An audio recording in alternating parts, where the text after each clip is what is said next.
Hello, aspirants, and welcome. Today, we're going to master a topic that is absolutely guaranteed to boost your score: fiscal policy. So let's not waste any time and dive right in. Look, making mistakes in this topic is really common, but let me tell you, this concept gets repeated again and again in SSC, banking, and railway exams. By the end of this session, I promise you will be completely exam ready for this topic. So, here's our roadmap for today. We'll start with the core difference between fiscal and monetary policy. Then we'll break down the three main types of fiscal policy. And finally, and this is the most important part, we'll tackle real exam questions and the common traps you need to avoid. All right, let's kick things off with Section 1, Fiscal versus Monetary Policy. This is that foundational concept where most students get confused, which, you guessed it, is exactly why examiners love asking questions from here.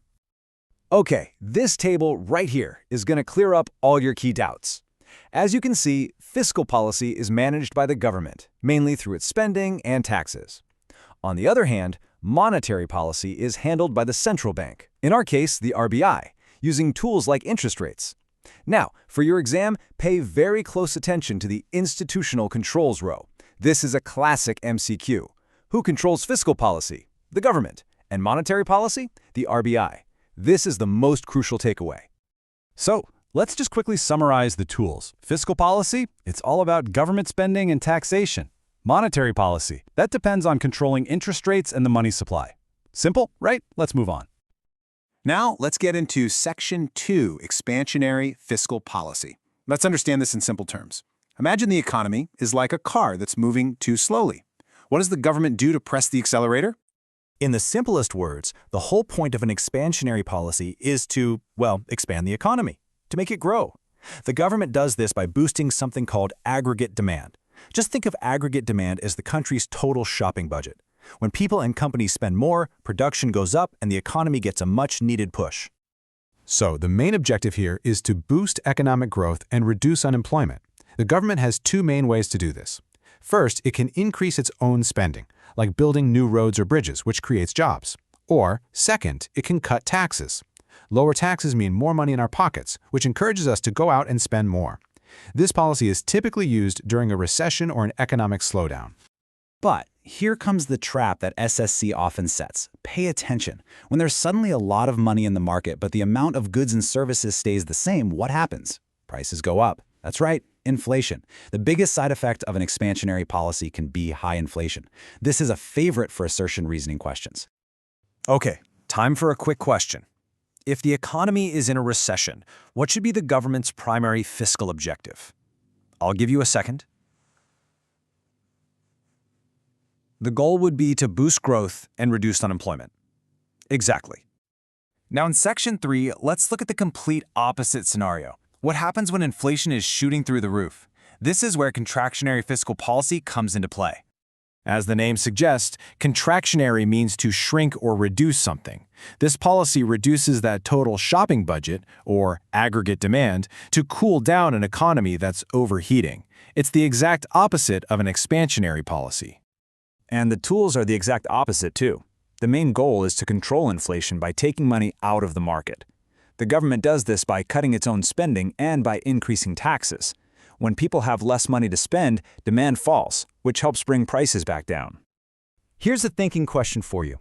If boosting the economy risks inflation, what do you think is the biggest risk of slowing the economy down? Think about it for a moment. And the answer is unemployment. It makes sense, right? When the economy slows down, companies sell less, so they stop hiring, and sometimes they even have to let people go. So while contractionary policy is great for controlling inflation, it can lead to a rise in unemployment. Okay, moving on to Section 4, Neutral Fiscal Policy. Think of this as the middle path, a balancing act for when the economy isn't overheating, but it isn't slowing down either. It's just right. Neutral policy basically means maintaining the status quo. The government is spending pretty much exactly what it's earning from taxes. So it's not giving the economy an extra push, but it's not putting on the brakes either. It's like that car we talked about, just cruising at a constant speed on the highway. Its main objective is just to maintain stability. But there's a risk. If the economy suddenly faces a shock, like a slowdown or a spike in inflation, and the government stays neutral, it can't respond effectively. and that can lead to economic stagnation. And now we've arrived at the most important section of all, our score booster round. We're going to look at actual exam questions, and I'll share some tricks to solve them quickly. You are watching Ayushi Agarwal. Let's crack these questions. The first question is on your screen. To fight an economic slowdown and reduce unemployment, what should the government do? Take a close look at the options. The correct answer is C, reduce taxes. And here's the exam tip. The moment you see keywords like slowdown or unemployment, your brain should immediately think expansionary policy. And what are its tools? Reducing taxes or increasing spending. Options A, B, and D are all related to contractionary policy, making C the only correct choice. All right, next question. When the economy is experiencing high inflation, what is the most appropriate fiscal policy? Think, the goal is to control inflation. And the answer is C, increase taxes. Remember the exam tip. The key word inflation is a direct signal for contractionary policy. To control inflation, the government needs to pull money out of the economy, and raising taxes is a key way to do that. With this keyword strategy, you can find the answer in seconds. So, we've covered the what and the why of fiscal policy, but I want to leave you with one final thought. Now that you understand the tools, think about this. How does the government decide exactly how much to adjust taxes or spending to achieve that perfect economic balance?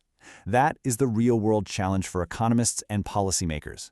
If you found this explanation helpful, don't forget to like, share, and subscribe. Let me know in the comments what other topics you want me to cover. I'll see you in the next video. Thank you for watching.